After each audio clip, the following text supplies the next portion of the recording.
The top 10 players under 25 years old. This has been a reoccurring theme in the past year that people love making these lists because of how talented our league is.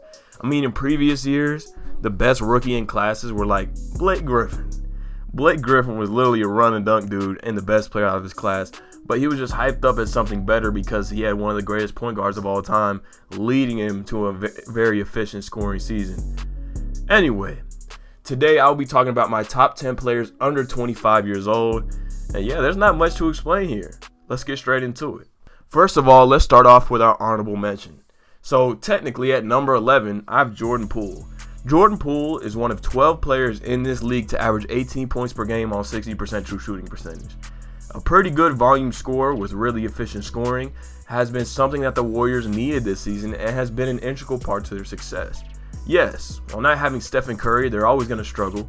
That's just a common understanding. Stephen Curry's a top 5 player. If you don't have a top 5 player, you're going to struggle. I mean, is this rocket science? However, Jordan Poole was not expected to be the second scoring option on a somewhat stacked Warriors team. I mean, when you have a team that has 2 All-Stars alongside Steph Curry and Andrew Wiggins and Klay Thompson, you wouldn't expect a third-year man who in his first year was considered the worst player in the league to be the second scoring option. Jordan Poole has taken amazing strides and is looking to be a 25 point per game scorer in the future. Very dynamic guard with solid passing skills right now and is very efficient while also being very explosive. At number 10 for this list, I have Darius Garland. The reason why he's above Jordan Poole is obviously because he's the better player right now, but I just think he can contribute to winning at a higher level in his peak. This being that he's the better playmaker right now and will easily be the better playmaker in the future just because of his pure passing ability. Now look, Darius Garland took this Cavs team without Colin Sexton all the way to the playoffs. And yes, now they're in the play-in spot. That's just because Toronto is so well coached, it's kind of nasty. But anyway, Darius Garland this season is averaging 22 points per game and 9 assists on 57% true shooting percentage. A somewhat efficient point guard that does it on a pretty good volume while also being one of the best passers in the league is what you want for your franchise. Now, just one small step above Darius Garland is at where I have Brandon Ingram.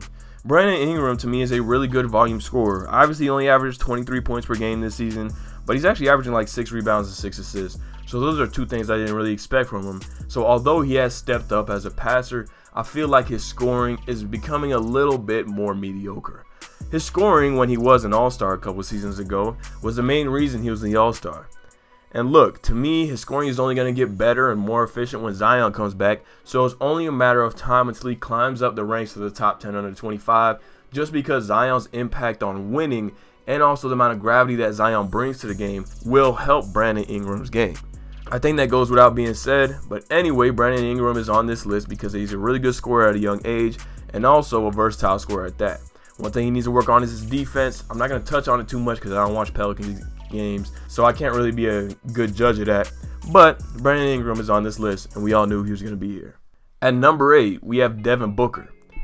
Yeah, a guy that just made the finals and is probably going to finish in the top 10 of MVP voting this year is only 8 on the top 10 under 25 list. Yeah, that's how stacked this list is. This list is extremely talented. The reason why I have Devin Booker this low on this list actually is because I don't think he's getting much better.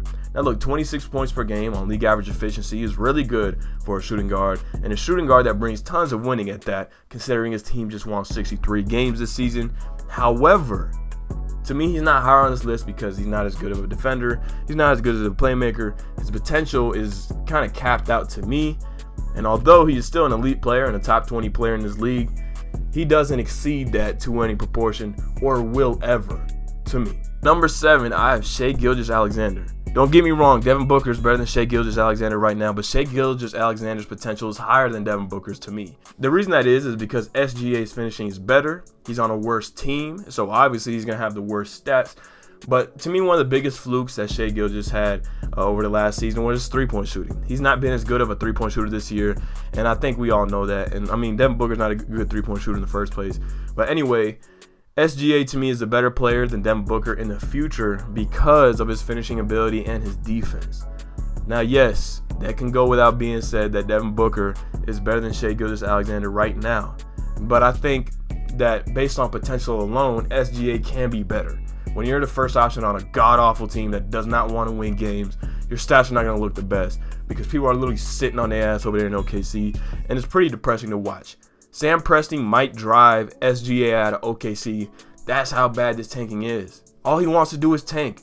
And for how many years? Who knows? At number 6, I have a rookie, Cade Cunningham. Yeah, you guys are going to hate me for this one.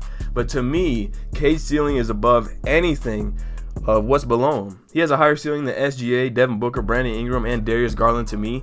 And also, recently, he's been averaging 24 points per game and 7 assists. Obviously, that's a feat that only a couple players in the NBA achieve. However, the biggest thing to me in Cade Cunningham is that within the sophomore season, man, in his sophomore year, he can definitely average like 24 points a game and 8 assists. I don't think there's one thing that's stopping him. So to me, Cade Cunningham is definitely going to be a superstar. So why would I hold him lower on this list just because of where he is at right now? The main reason why people underrate him these days is because of his full season stats. And yes, if you go through a rookie slump in your first 20, 30 games, your season stats are not going to look good. So I don't know why people use that to hold it against him. Based on rookies, he's been efficient. And based on rookies, he's been scoring at the highest rate and assisting at the highest rate too. So why should we let that impact our ranking on him? Cade Cunningham has been great this season, at least the latter part of the season. But anyway, the reason why I have him so high is because he has superstar potential to me. And at number 5 on the list, I have Ja Morant. Now, talking about a leader, Ja Morant is that. A Grizzlies team that needed a direction in many senses. They drafted Ja Morant, and Ja Morant gave them that direction on day one. He said, I want to win and I want to compete. In his rookie of the year season, he almost made the playoffs. In his sophomore season, he beat Stephen Curry in the play-in and also outplayed him that game, and then went to average 30 points per game in the playoffs. Now this season, he's averaged around 30 points per game and like 6 assists. Ja Morant has just been taking leaps to how much he has improved every single season. And it's not slowing down. To me, I think the Grizzlies have a great chance to make the Western Conference Finals. And if chips do fall their way, as in like some certain players get injured on other teams, who knows? They might be able to make the finals. I'm just a big believer in their depth and team play, and winning by committee is something that Taylor Jenkins has taught this organization. And that is a recipe for success, especially when you're a young team that doesn't have an ego yet. At number 4, I have Zion Williamson. Zion Williamson on this list could be all the way up to 2. I don't know. Last year, I would have put him up above Jayson Tatum. And the reason that is because he was averaging 27 points per game on elite efficiency that nobody expected for him to do. I mean, he was also really good in his rookie year. Don't get me wrong. He was a better player than Ja Morant. But obviously, conditioning is a big issue for him.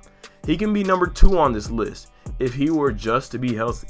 There's no problem with what Zion does. And when Zion comes back with this very dynamic and very improved Pelicans roster, I think they can make a run for a top 5 seed in the West.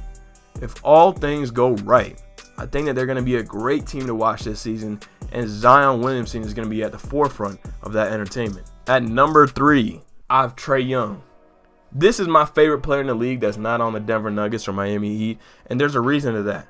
I mean, he is already climbing up the list of all-time 30-point and 10 assist games, and he has like a quarter of the games of everybody around him. Trae Young has been a dynamic scorer this season, 28 points per game and 9.5 assists a game on 60% true shooting percentage. Now, how many people average 28 points a game and 9.5 assists a game? Trae Young and Trae Young only. Anyway, Trae Young, his ability as a playmaker and his playoff rising is something that you don't see out of young players.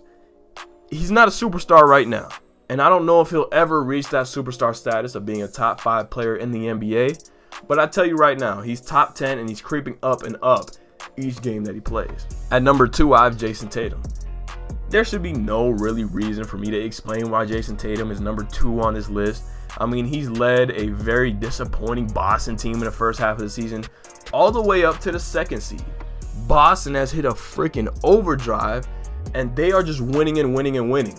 Nobody can stop them from winning. At one point, they were 23-24, and now they flipped the switch, and they are looking like a real title contender in the East. Yes, the Robert Williams injury hurts. Trust me, it hurts a lot. But to me, the Celtics still have what it takes to put it together and maybe make a finals run this year. It's been something that we've been waiting for a long time, knowing that, they should have made the finals in previous years when they had Kyrie or certain situations. But to me, they are real title contenders because of what Jayson Tatum has been doing. And at number 1, I have Luka Doncic. There should be no argument for him to not be number 1, and to me, he's unanimously number 1. In no world is Jayson Tatum better than Luka Doncic, and in no world is Trae Young better than Luka Doncic. He's here because he's one of the top MVP candidates right now, and he has been in the MVP race since his sophomore season. Will he ever win one? I don't know. It seems like the first part of his season is always very inconsistent and ugly, and then he turns it up in the second part, and then it's just too little too late. But Luka Doncic can take this Mavericks team deep in the playoffs this year because I think that they are pretty well constructed. They've been better this year than they have in years past when it comes to depth and three-point shooting, and I think that's all you need with Luka Doncic. In a heliocentric system, Luka Doncic can take your team the distance. Now, they're not winning a championship this year. I'm 100% sure of that. But they can definitely make a deep playoff run. Luka Doncic is here because he's averaging like 28, 8, and 8. Something he's been doing for like most of his career now. Luka Doncic is your best player under 25 years old. So thank you guys for watching the video. Make sure to leave a like, subscribe, turn on post notifications, and look at my previous video in which I talk about the Minnesota Timberwolves' success. And yeah, peace out. Hey, come on, I got a bag on me. You try to take it, leave you stinking like your last homie. She kinda cakey, little baby, put that ass on me. But I ain't that horny, do you got some cash for me? Why every time you ask him that, bitches act funny. And you keep trying to hold the strap, you won't slap for me. You too happy, I can tell you never had money. Every time you get on live, gotta flash money.